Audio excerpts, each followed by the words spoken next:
Hello and welcome to the Fairy Whispering podcast. I'm your host, Claire Silverwand, and this is a really special episode because it's my 50th episode of the podcast. I have spoken to nearly 50 wonderful people since I started the Fairy Whispering podcast last January, so January 2023. I've loved speaking to each and every one of my guests, and it's been a huge privilege to hear their stories and to talk about fairies and other otherworldly experiences that my guests have had. This is a really special time of the year. Here in the Northern Hemisphere, we are fast approaching summer solstice. I think of summer solstice as a heart opening time, and it's also a time of the portal opening between our world and that of other dimensions, especially the fairy dimension. Some fairy wisdom that I have come to live and embody is that we can only connect with this realm through the heart.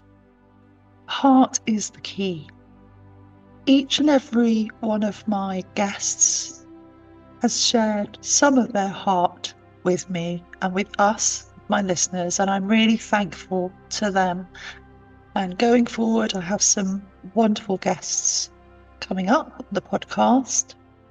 I love hearing from my listeners. If you have an experience to share, you can contact me on Instagram or Facebook at Fairy Whispering or at fairy_whispering_podcast. Send me a voice note on my Spotify podcast page or Twitter, the Fairy Whispering Podcast. If everyone who listens could follow the podcast, that would be appreciated. Share with a friend too. It only takes a few seconds and will help this podcast to grow. Thank you. You can donate to the podcast on my Buy Me a Coffee page. There is a link in the show description. Thank you. This month I've chosen to release weekly episodes because I wanted to build the magic in the approach to solstice. And this time with me, I have a really magical guest, Owen Staton, who is an amazingly gifted storyteller from Wales. I will introduce him more in a moment, but first I just wanted to speak a little bit more about fairies and the approach to these quarter and cross-quarter days in the year. In my experience of working with fairies, which I've done in a really dedicated way since 2016, but had an ongoing connection with them since my 20s and perhaps from childhood as well, though I didn't recognise it as fairy when I was a child.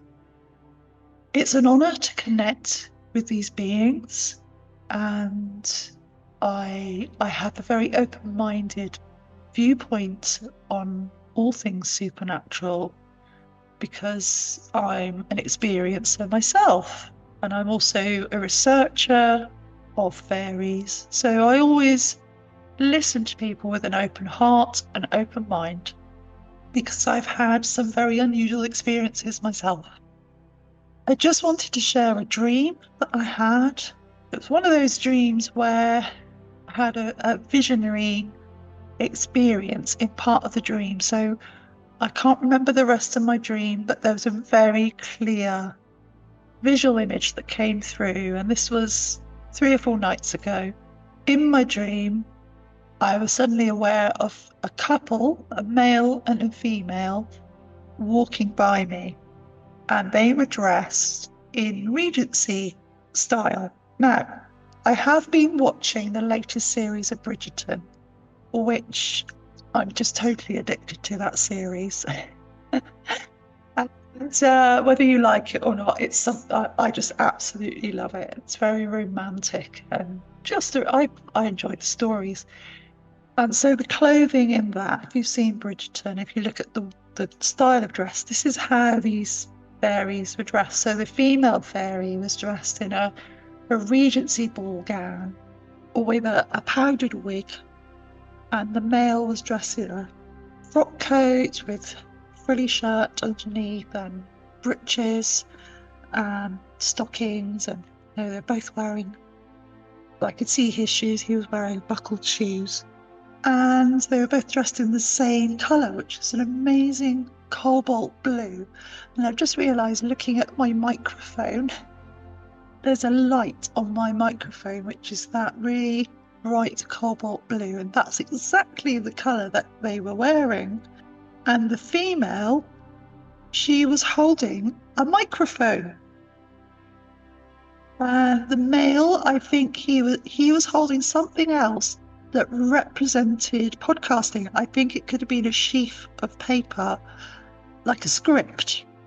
And as they walked by me, wherever I was, but I was just viewing them, as they walked by me, they both turned to me and beamed at me. And these were incredibly handsome looking people, very good looking people. And the vibe I got from them were that they were like the king and queen of the fairies.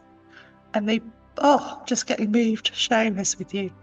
They turned to me, looked me full in the face, and smiled the widest smiles. Cheekily, Fairy Queen was cheekily holding this microphone. She wanted me to see this microphone she was holding, and the male fairy holding this sheaf of paper like a script. And that was wonderful. And I feel so moved when I receive images like that. I'm clairaudient. I do have some clairvoyant abilities, but they're not as strong as my clairaudience and clairsentience, where I feel things as well. So when I'm in places or talking to people, I can pick up feelings bodily, and I hear sounds or have glimpses of various things. Take note of your dreams if you're interested in fairies, and anyone that's listening to this must be interested or fascinated by fairies to be listening to this podcast, intrigued in some way. Take note of what happens around these times, around solstice, Samhain, Mabon, and also around the moon phases, full moon, because you can have some powerful experiences around the full moon especially, but also the dark moon, the new moon. Anyway, I just wanted to share that and to say a big shout out to all my listeners. Thank you for listening. My listeners are gradually growing by the day and the week, and I'm really thankful for each and every one of you. You can please recommend the podcast to other like-minded people that might be interested in fairies. And to all my guests, thank you as well. A lot of the people that I've had on my show as guests have actually become friends, even over time and distance. People living in other parts of the UK or the world, I've stayed in touch with because of that commonality of experience and just being some really lovely people that I wouldn't have otherwise met if it wasn't for this podcast. Now, on to this episode where we are honoured to be joined by the captivating Welsh storyteller, Owen Staton. Renowned for his enthralling tales and his deep connection with Welsh folklore, Owen takes us on a journey through the magical landscapes of Wales, where fairies and ghosts are as real as the hills and valleys. Owen often speaks about the Swansea Valley. It was Swansea that I went to university and completed my BA Honours in art in the 1990s. And it was whilst I was living in a student house in Swansea that I had fairy experience, which I have spoken about on the fairy journals. So listen to the first episode of that to hear my fairy experience that I had in Wales. Owen's storytelling is more than just recounting of old tales. He describes it as a therapeutic experience that allows listeners to lose themselves in a tide of narratives. And this enables us to forget the modern world's troubles. As Owen beautifully puts it, storytelling is almost a form of therapy where you can lose yourself in a story and just forget about all the troubles and cares that are going on in your life. A highlight of the episode is Owen's retelling of the tale of Eladir and the Fairies. Set in the picturesque Neath Valley, this story transports listeners to a time when the boundaries between our world and the realm of the fairies are fragile as gossamer. Owen has a brilliant podcast called Time Between Times. He's also got a YouTube channel, Time Between Times, and he's recently released some bedtime stories or slumber stories to help people to get to sleep. Owen also co-hosts Spectre of the Sea with Bethan Briggs Miller, and that's another brilliant storytelling podcast. Again, I'll put links to all of these in the description for this episode. The wonderful thing about storytelling and podcasts is that this sharing and listening, especially of ancient stories, can unite us all, offering a sense of connection and belonging in an increasingly fragmented world. Owen's passion for storytelling and deep knowledge of Welsh folklore make for a captivating and enriching experience. Thank you for being here with us and the fairies. Enjoy.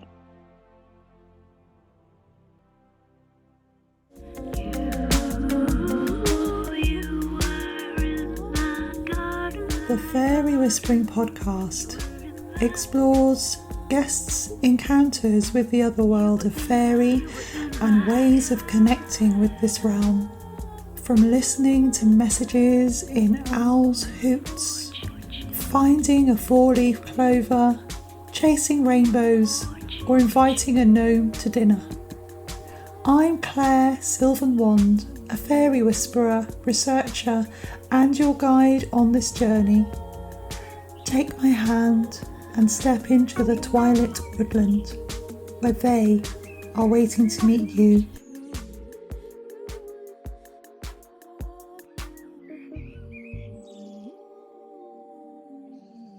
I'm really delighted to welcome storyteller Owen Staton, who hails from Wales, which is such a beautiful country. And I went to university there, so I have a special interest in this part of the world.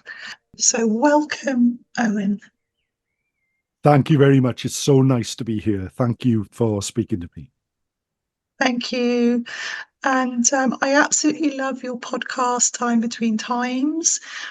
Your story, your delivery is just so beautiful and so moving as well. It really feels like, as a listener, you're taken into that space and time that you're talking about. And you also do a podcast with Bethan Briggs Miller, don't you, called Spectre of the Sea. That's right. Yeah, that's right. There's a couple of irons in the fire, really. I've always been a storyteller, almost as far as I can remember, going back to my late teens, I suppose. But and here we are, 30 years later almost, or even more. And I'm still telling the stories. But I've got a new platform, and Time Between Times has been a bit of a dream come true, really, in that I've been able to tell stories every week, and just to see the amount of people who are involved in them, and to see that grow, and to see people. And you say about the delivery, but I'm a great believer in storytelling as almost a form of therapy, about how you can lose yourself in a story and just lose and just forget about all the troubles and the cares that are going on in your life and just lose yourself in a tide of tales. So that to me is really important. So yeah, I'm glad you're enjoying them. Thank you. Yeah, thank you. It's really valuable. That's something that I practice as well. That's part of my way of connecting with nature and enchantment is through mindfulness. Yeah. Oh, So I yeah. myself, I've always had an interest, and I still I talk a lot and speak a lot about mental health and stress management, essentially. And for me, storytelling is invaluable. I've just in the last couple of days, I've started a new sort of venture on Time Between Times on YouTube of a thing called Slumber Stories. And it's basically where I've been to some of the greatest old bookshops in Wales and bought some fantastic old books, some of them over 100 years old. And a lot of them are like children's stories for going back to the early 20th century. And Oh wow. what I do is I Oh, just tell the story in a sort of a relaxing tone just to help you go to sleep. And mm, I've done two so far, and they've been really well received. So that's maybe something you want to have a look at as well. It's something oh, different from Time lovely. Between Times. It's on YouTube, and it's called Slumber Stories. And yeah, Fantastic. it's the first time I've ever been glad that my audience is falling asleep. But it's That's great. I'll put all those links in the yeah. description for this episode so people can find that really easily. Yeah. Yeah. So, how did your interest in storytelling begin, Owen?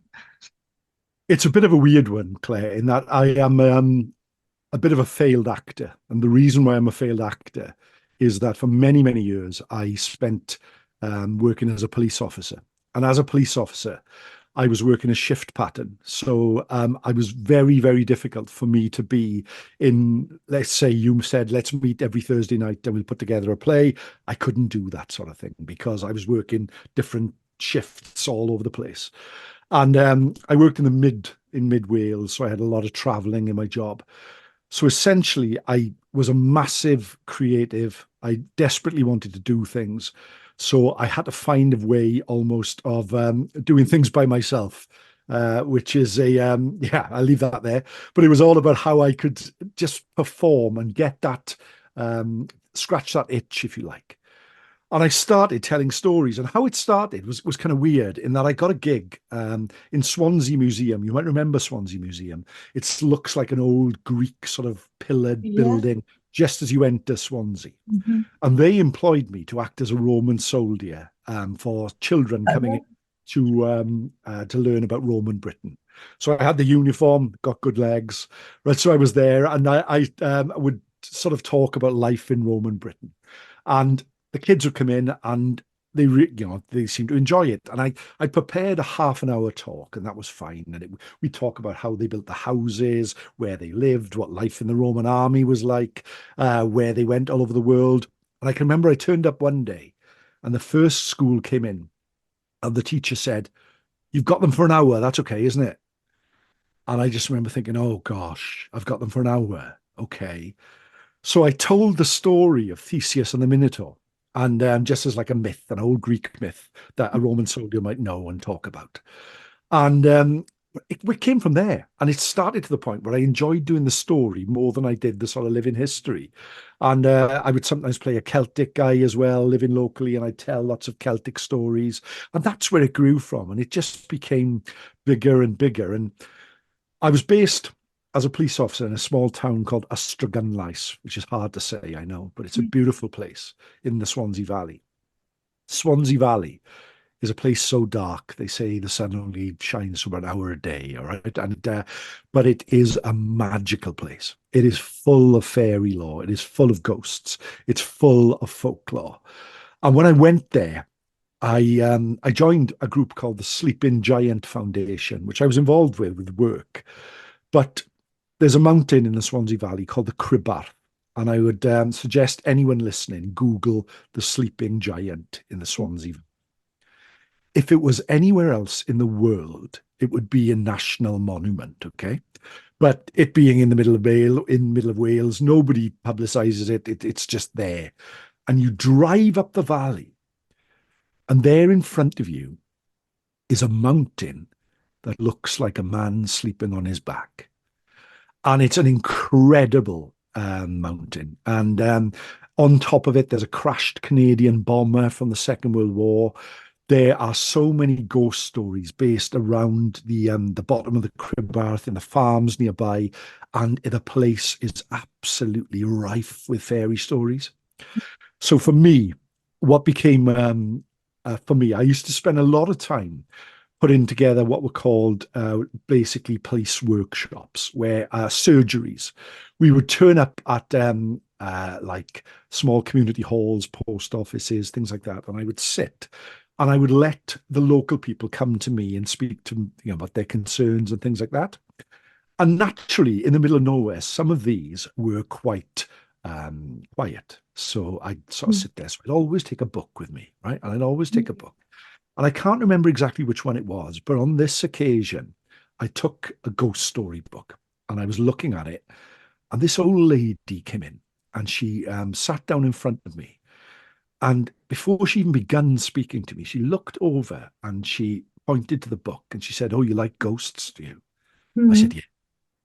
And she told me this fairy story that Ah, chilled every bone in my body. I've got chills. And I don't even know the exactly, story. right? And it was just a Yes. phenomenal sort of moment, a seminal moment for me that showed how alive folklore was.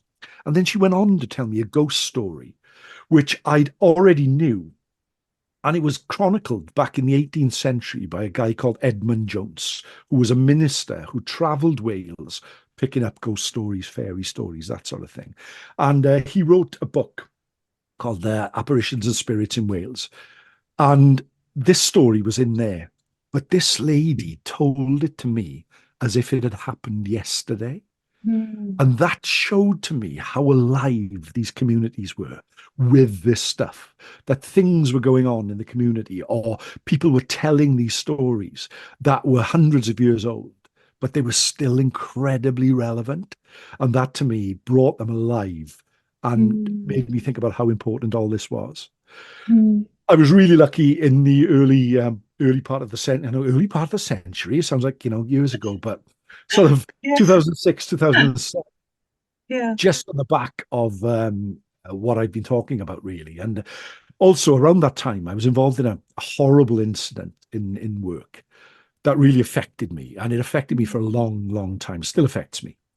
But on the back of that, I went back to being more creative. I went back to, I sort of lost myself in my career somewhat. And I came back to, and I made me realize how important the storytelling, the performing, the writing, the looking for these things was.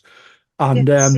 I started to develop as a storyteller, and I took a show to Edinburgh to the Fringe, and it took a lot. It took a lot of credit card space, and it took a lot of cats.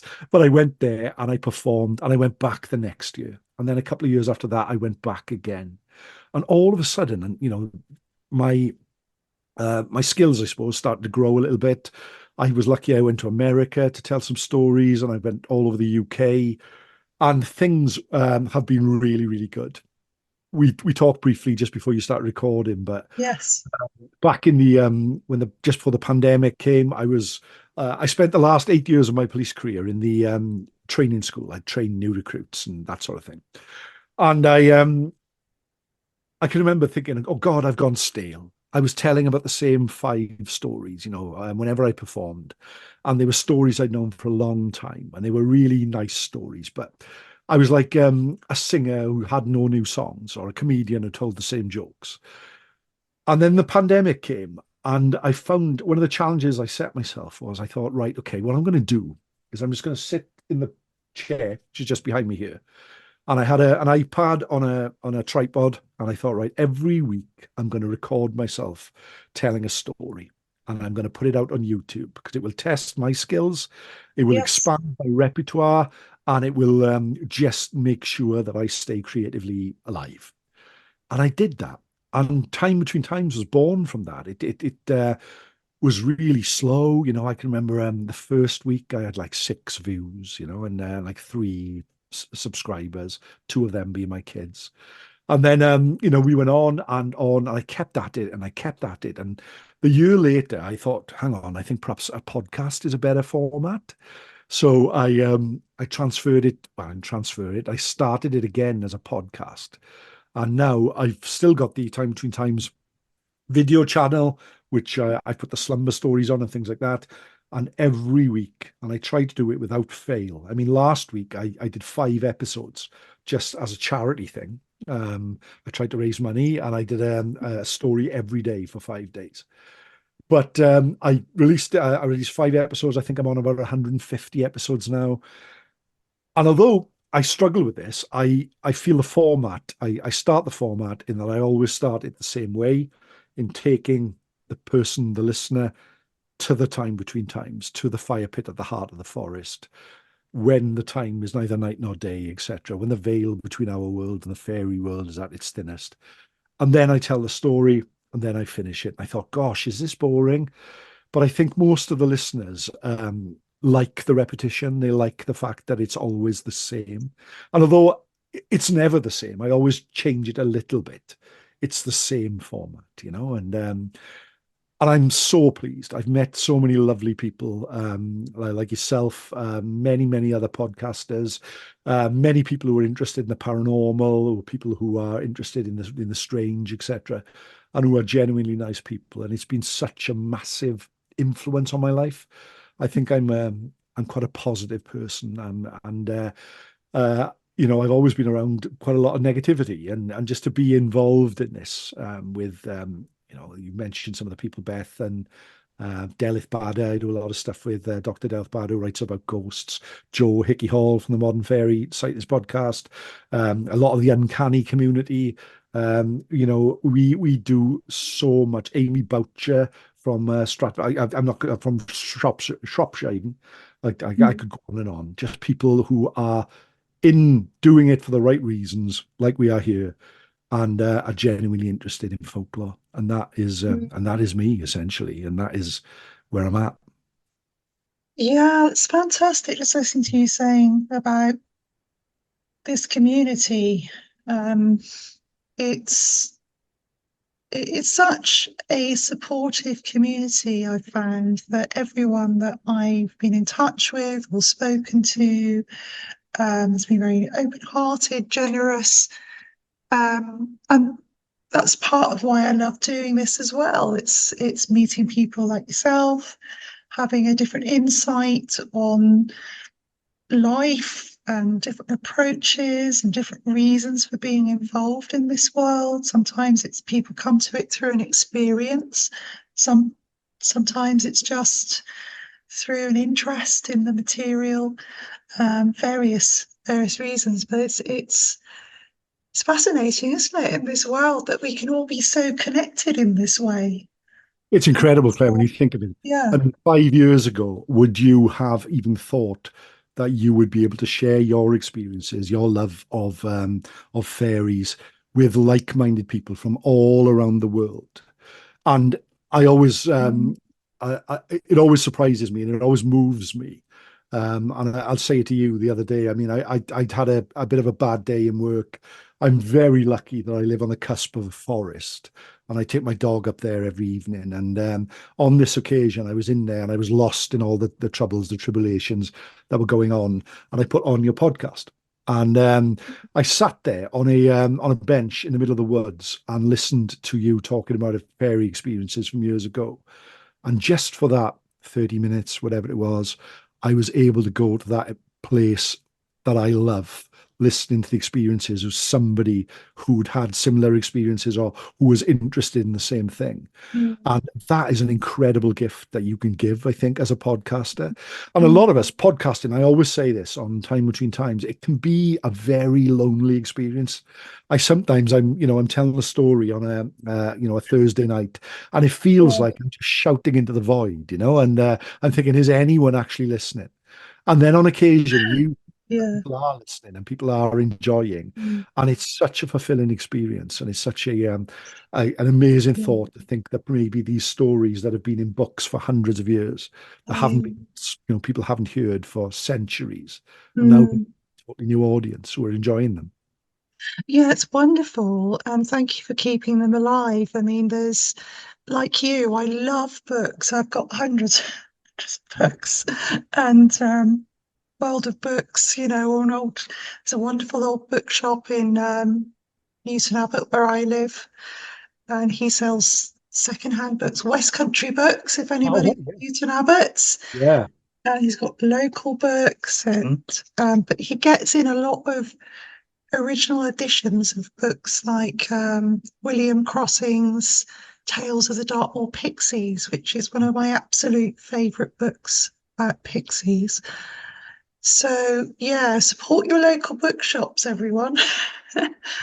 um, but yeah, it's such a treasure, isn't it? And thank you for listening and for that feedback. Because like you, I do this because it's a passion. It's not. I don't make anything from this.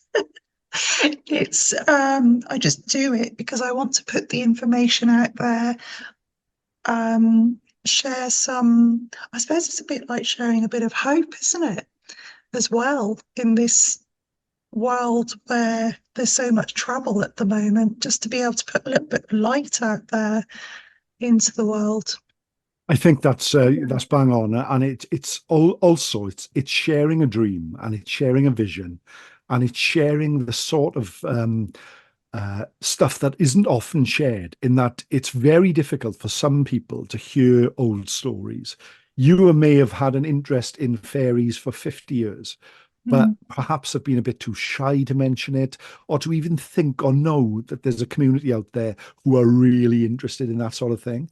And these podcasts give you, and people like yourself, give people a gateway into that world, and somewhere that is where they can go for just a few hours every here and there, just to go there and sit down and listen to maybe similar people telling similar experiences of things that have happened to them.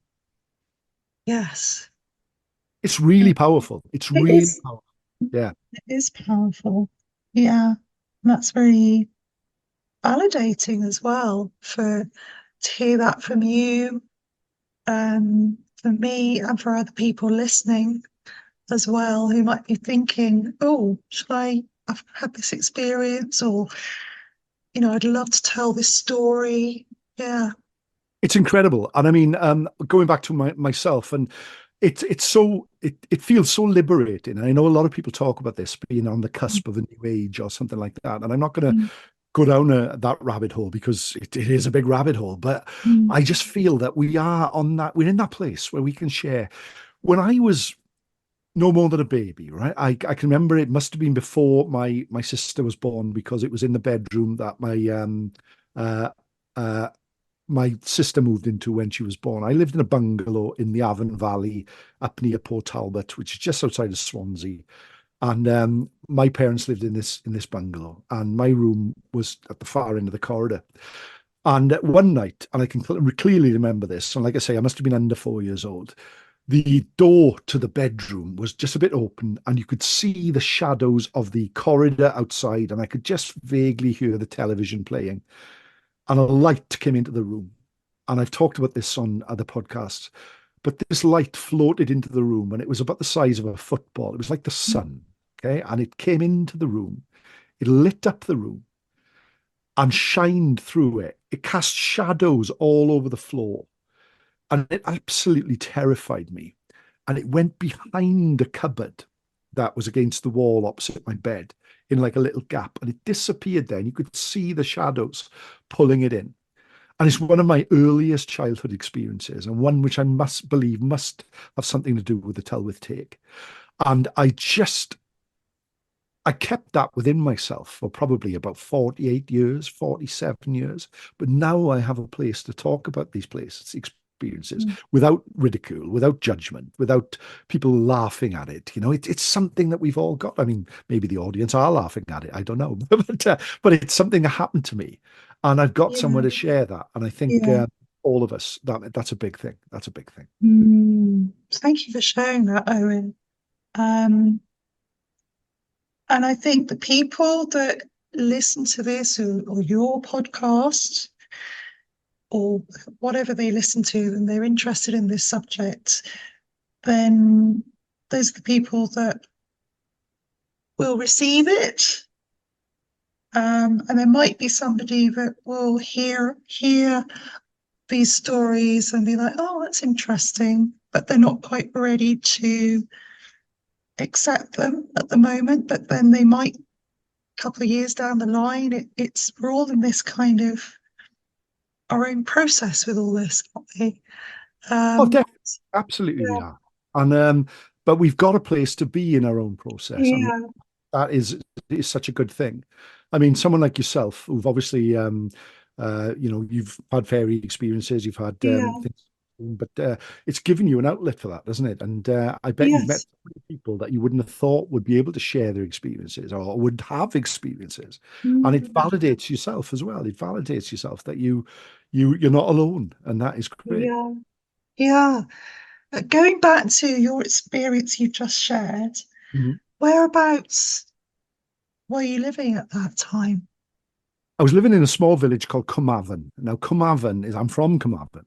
Mm, Carmarthen is a small, tiny little old mining village about 2 miles north of Port Talbot.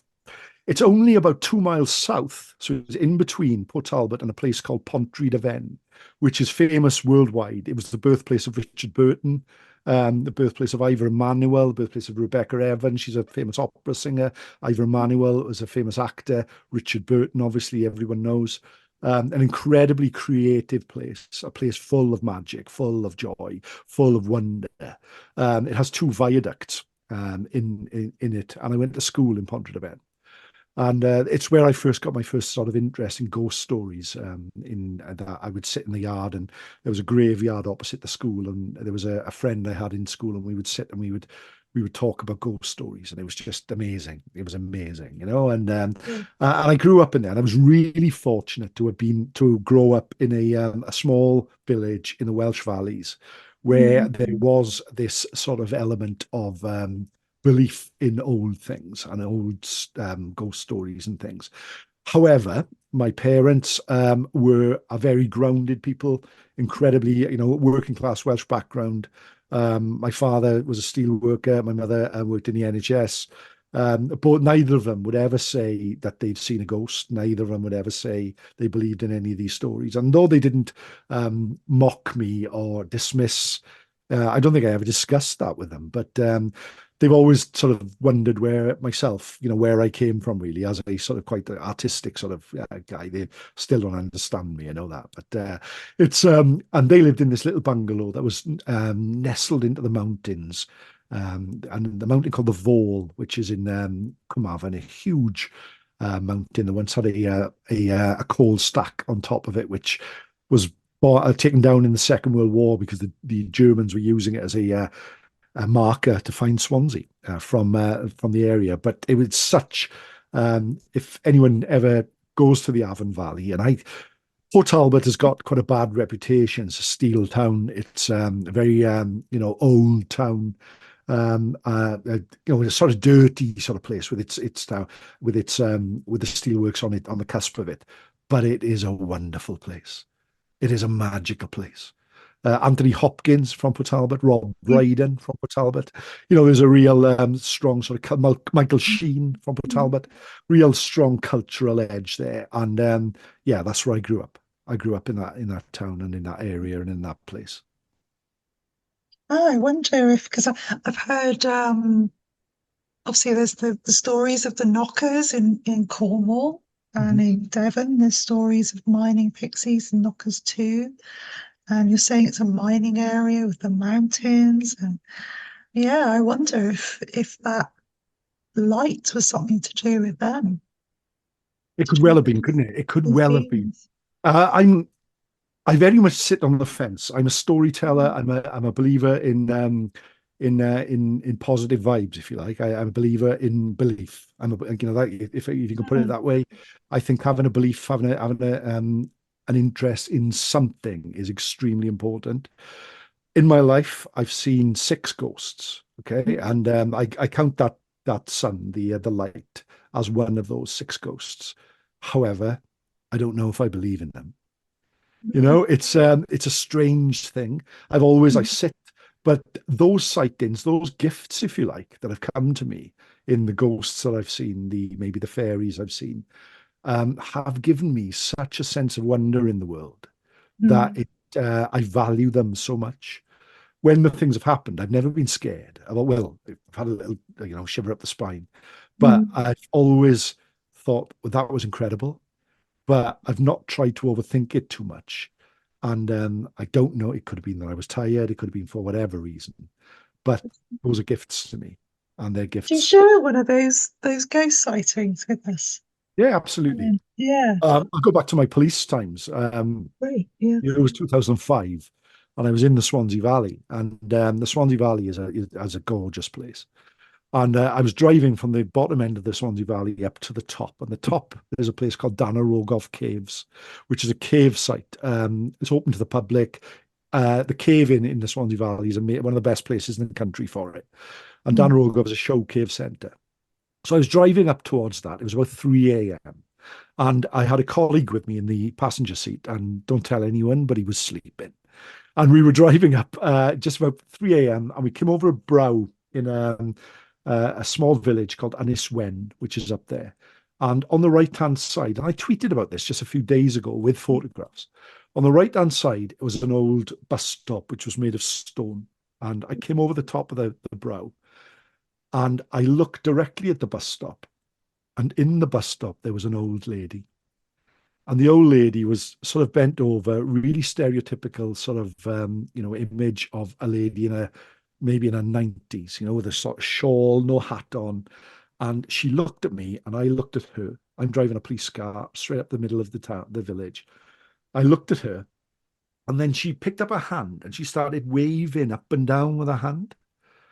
And I looked at her and just drove straight past. Okay. And I drove straight past and I thought, what was that? So I turned around the corner and I pulled the car over and I woke my friend and I said, look, you won't believe what I've just seen in the bus stop in Aniswen. It was an old lady, but she can't, it's 3 a.m. And he turned to me and he said, well, hang on. What if there was an old lady in the bus stop, trying to flag down a police car in the middle of the night? I think perhaps we better go back. So we turned back and we were back there within 2 minutes and there is nothing around this area and there was nobody there. Absolutely nobody. But I could see her as clear as I could see any person. She was as corporal. She was, fully formed. She was a person in everything other than the fact that she wasn't there seconds later. mm. And I spoke to a few people in the locality, over different things. And there's been many sightings of an old lady on that road, which was strange. And but there we are. Has And it when we were there, felt? when we were there, a car passed us. We sort of Yeah. we were there for a little while, and a car passed us, and we looked at the car, and it was full of teenagers. So my friend said, "Look, let's stop looking for the ghost. Let's pull that car over because it was like the middle of the night in the middle of nowhere." So we did that, and I said to them, "I said, why are you here then, guys?" And they went, "Oh, we're looking for ghosts." Couldn't believe it, you know. So I told him my story, and my friend was like, "I can't believe you told them about the ghost." Yeah, it was great. That's brilliant. I wonder if anybody stopped for her. I wonder as well. I Yeah, do. what would happen? Oh my gosh. I know. I know. It's yeah. It's a Mm, strange sort of almost stereotypical ghost sort of sighting, and there's no. I wish there was more to it. I wish there was more of a story, but like a lot of ghost stories, there are which are just I turned around and there was something there, and yeah, it's really strange experiences. I live in a new house. You wouldn't believe it to look at it, but well, when I say it's new, we've lived here for about 20 years, but we were the first people to move in here. And in this room I'm in now, I can remember one day the bathroom is next door, and I was the only one in the house. I gone to the toilet, and it was the middle of the day, and I walked out, and the stairs are right in front of you as you come out of the bathroom. And in the corner of my eye, I saw something, and I turned around, and a small girl walked out of what is my main bedroom into this room where I sit now. And I didn't feel any fear. I didn't feel anything at all. She was definitely there. I looked at her, she looked at me.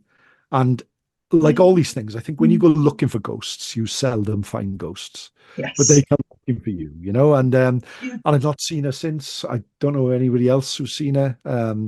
Yeah, just those things. I've had many experiences like that, but Sort yeah, of era was she from, Owen? fairly modern. She was fairly Right. modern. But I'm lucky. I live in. I've discussed this with a friend of mine who's involved in this community. But where I live used to be a zoo, unbelievably. And I would have been there when you lived in Swansea. It was a place called Penscunner Wildlife Park, and it was Oh, closed in the late 90s. It had a very, very distinctive car sticker, which all the cars used to have of this like 1970s style animals. Which, if you Google it, Penscunner Wildlife Park, you will see it, and no yes. doubt a lot of your listeners will have because every car that went there had this sticker. Where was that then? I don't remember that. It's in the Neath Valley. In the Neath Valley, Beneath Valley. yeah. Ah, And it's yeah, I'm lucky I live where that used to be. And sometimes I maybe think maybe that was something to do with it, you know. But yeah, because where I live, the flamingos used to live, and many people would have come and gone this way, you know. So yeah, and a yeah, lot of joy, wouldn't it? And a lot of yeah. feeling, a lot of yeah. So there we go. Amazing. I remember from Swansea my favourite park, which I used to walk through every day to get up to my college at Town Hill, was Cumdonkin. So if I'm pronouncing that right, Cumdonkin Wow, Park. yeah, you are. Yeah, Yeah, beautiful place, absolutely beautiful place. beautiful. Yeah, really, really magical. It's like a little magical oasis in the middle of the city. Dylan, Dylan Thomas called Swansea a lovely, ugly town, and I think that is I like to quote Dylan Thomas, but I think that's a really good description of what Swansea is. It's an old town, you know. It had a hard time during the war, but oh my gosh, is it beautiful in some Mm. places, you know. Around the Gower, you go to Mumbles, you go to the Cumdonkins, the Singleton Parks, those sort of areas. It is a Singleton. Yeah. absolutely stunning place. The beach Mm. there is just Mm. beautiful. And I think as a youngster, you know, I couldn't wait to leave this area. But as I've got a bit older and a bit more grounded, and I sit back and I think I'm really lucky to live where I live, you know. So yeah. I think that's a common experience because I was the same, Owen, with wanting to leave Devon. And it's only since I've been away, university, I've worked in London, etc., and come back here that I really feel, this is my roots and Oh, yeah. how beautiful it is. Yeah. I spent a lot of time in Oakhampton when I was younger, and Oh, did you? a lot of Oh, storytelling in Oakhampton, actually. And yeah. yeah, it's with a lovely storyteller from that area. He's from Exeter, actually, a guy called Dave Oliver. He's a puppeteer and storyteller, and I learned so much from him in the 90s. And recently, my eldest son has just finished. He was in Exeter for 3 years in university. So I spent quite a lot of time over the last couple of years driving up and down the M5, you know, and past the Camel and all the things at the side. I love Devon. I think Devon's a fantastic place, a magical place, really, really magic. It is fantastic. Now, I'd love to hear you're going to share a story with us about the Welsh fairies. Is Yeah, that okay? To yeah, do that? absolutely. Well, It's okay. yeah. Yeah. As a storyteller, I'm a believer and in a magical time of day. And I know it could be any time when you're listening to this. But as I look out the back window here, I can see the time between times is almost here. And the time between times is the time when it's neither night nor day, but the sun has gone and the sky is grey. It's the time when the veil between our world and the fairy world grows wafer thin. So thin that for a few moments, and just a few moments, we can reach into their realm. And for a few moments, they can reach into ours. You see, now is the time that people see lights in the sky. Now is the time that people see the ghosts of the past, the ghosts of the future, the ghosts of the present.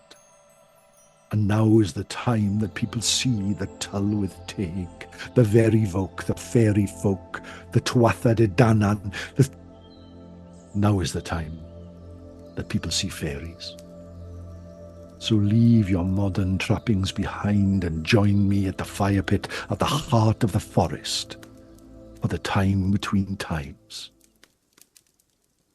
Here in the valley above the town of Neath, there is a place of magic.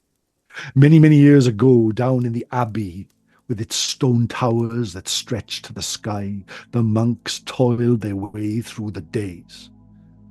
But here, about 2 miles away in an old cottage, riven with rain, lived a small boy called Eladir.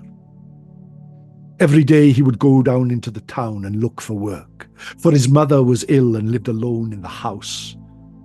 But there was none to be found. Every day he would return with whatever he could have stolen from the stalls or begged from the street corners, until one day the fair came to town. There were singers and acrobats and dancing bears, but the most thing that he wanted was the stage would be set up in the middle of town, and all the tradesmen would seek an apprentice. "Go, Eladir," said his mother, "and please come back with some job, some money, some food, and something for us to live with." "I will," he said, and off he went. He came into the town, which was bustling, full of people. Dawn was just breaking. It was the time between times. And there he walked and clambered up onto the wooden stage and stood with all the other prospective apprentices. Throughout the day they were chosen one by one. The carpenter came, the blacksmith came. And the line grew shorter and the day grew longer. Still Eladir stood there, waiting and watching, until the sun started to set and the moon started to rise. And there out of the crowd he could see a monk making his way towards the stage. I need an apprentice for the abbey." "Yes, that one will do, the tall one with the red hair. We'll take him." Eladir was taken to Neath Abbey. "My name is Brother Rufus, and what we do, Eladir, is every day you must make us a porridge in the morning, just as the sun breaks. As the day grows long, you must make us food for our dinner and another meal for our supper. In between, you must clean the dining hall. You must clean the walls outside, and you must feed and water the horses. Do you understand?" Yes, I do." Eladir went back to Neath Abbey, and that became his life, and he hated it. Every day the sun would rise, every day the sun would set, every day the monks would go about their business, and every day Eladir hated it with every fibre in his body. He wanted nothing more than to go home. So he waited one day, just as the sun started to set, just as the gate to the great abbey was about to be closed, and he ran. He ran through the abbey gates and ran up into the Neath Valley. He ran and ran and ran until he could run no more and felt like his heart would burst from his chest. And then he heard them, behind him, the great hunting dogs of the abbey, and Brother Rufus's voice calling, "Catch him! This way he went!" He rushed into the forest, clambered over hill, clambered under tree, until he came to a small cave, and there, with no breath left in his body, he sat and he waited and he cowered as he felt the dogs getting closer and closer and closer, till he was only seconds away from being discovered when he felt a tap on his shoulder. He spun around, and there in front of him were 2 of the Tylwyth Teg. They were small men, no more than the height of his knee, each of them covered in leaves and small hats. Shh! They both went, and one of them turned to the stone at the back of the cave and started to turn his hand round and round and round, and where the stone was appeared a tunnel of leaves leading into the mountain. "Come with me," said the fairy. and stepped inside. The other fairy, shh, come with us, and stepped inside. The hunting dog poked his head around the corner of the cave, and Eladir turned around and dived into the tunnel and fell into the depths of the earth. He landed with a thud in a land beyond compare. The sky was perpetually grey. The leaves were all the colours of the rainbow. The waters were so clear as crystal.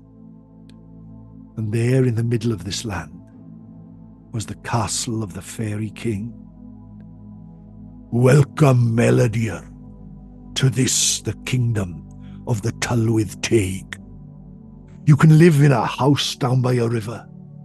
There you will eat with a golden fork and a golden knife off a golden plate.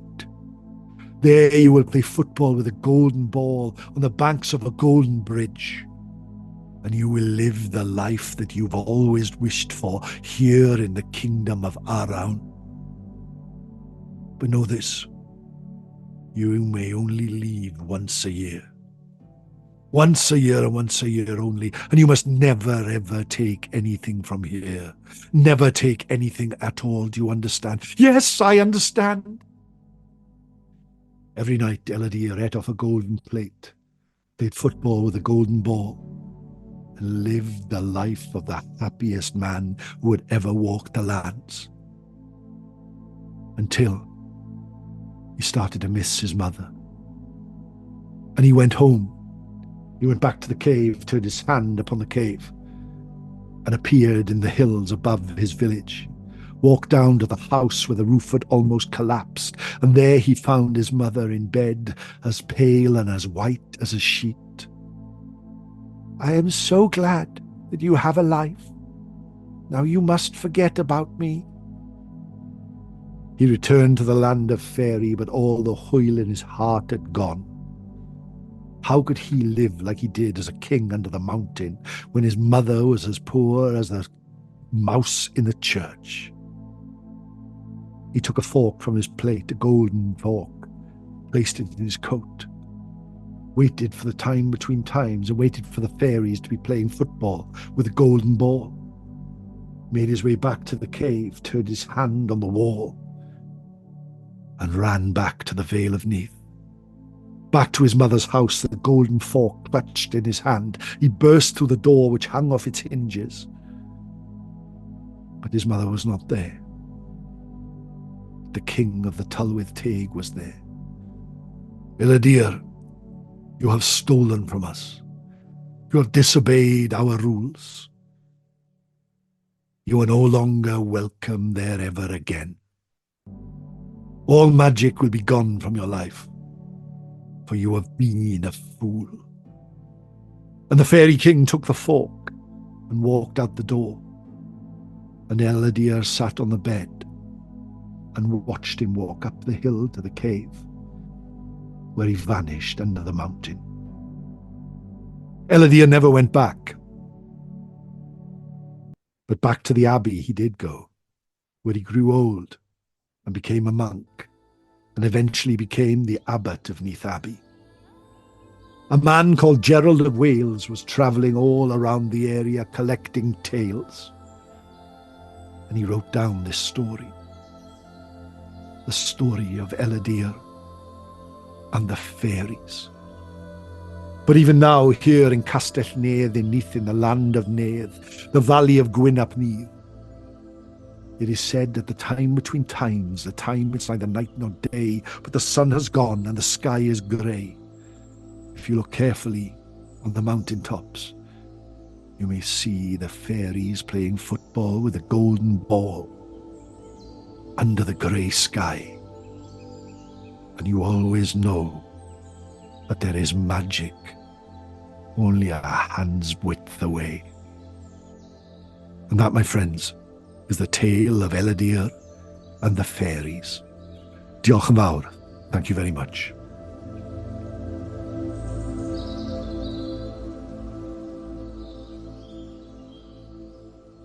Wow. Did you Thank enjoy you it? so much. That was so, so beautiful. Amazing stuff. That Thank I'm you. very lucky in that the Neath Abbey is only a few miles from my house, and I walk a path up in the woods not far from where I live. And there are these small caves where, over years, hundreds of people have moved their hands upon them. And I just wonder if one of them was that cave. Oh, gosh. Thank you so much. Deep bow to your wonderful skills as a storyteller, Owen. Thank you. I hope you enjoyed it, and I hope that Yeah. the listeners enjoyed it. And as we said before, I have a podcast. It's called Time Between Times, and I tell an old story like that every week. And I hope that somebody might want to check it out, and hopefully they'll enjoy the stories. Yes. And you've been raising money. I think you mentioned earlier you've been raising money for a charity, haven't you? Yeah, So I have. about that. I've recently done the police rehabilitation centre in Goring on Thames is really important to me. I'm no longer in that line of work, but it's somewhere that has meant a lot to me over the years. So I did have been raising money for them. I do a lot of charity storytelling and things. I think it's important that we do that, that we give whenever we can. So yeah, if anyone would like to have a look at that, the link would be on the Time Between Times. And my website is welshstoryteller.com. So if anyone wants to visit that, or on Twitter, I'm the Owen Staton. Presumptuous, I know, but it's the only one I could get. So that was the Owen Staton. And there we are. So there must be another Owen Staton. Well, there is another Owen Staton, so I know, but I'm the Owen Staton. There's So only one of you though, Owen. yeah, I'd like to think. Unique. But there we are. So yeah, I'd love Yeah. if anyone would like to get in touch that way, that'd be great.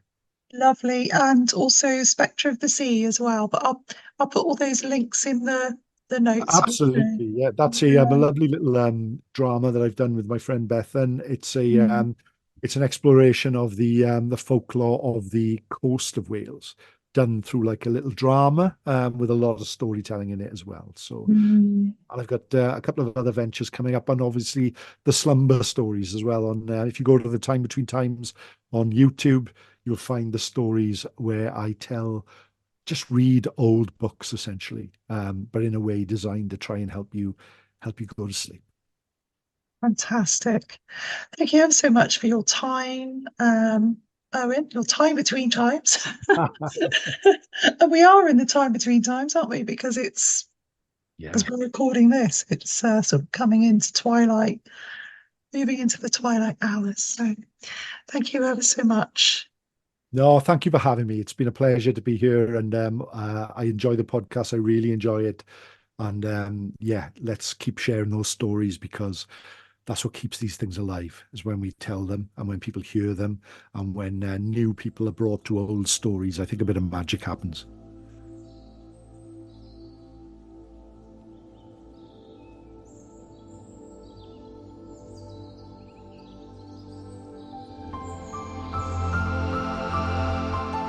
Those sightings, those gifts, if you like, that have come to me in the ghosts that I've seen, maybe the fairies I've seen, have given me such a sense of wonder in the world that Mm, I value them so much.